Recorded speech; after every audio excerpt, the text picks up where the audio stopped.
सिख ईसाई सभी आपस में भाई भाई। हिंदू मुस्लिम सिख ईसाई सभी आपस में भाई भाई। हर जगह तीनों रंग आसमान में,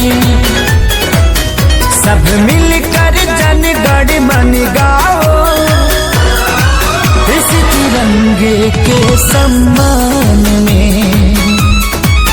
सब मिलकर जनगण मन गाओ, इस तिरंगे के सम्मान में।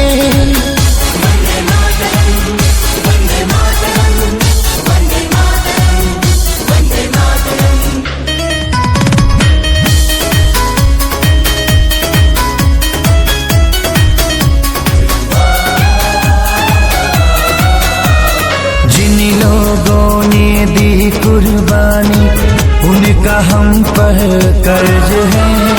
आजादी को कायम रखना हम सभी का फर्ज है।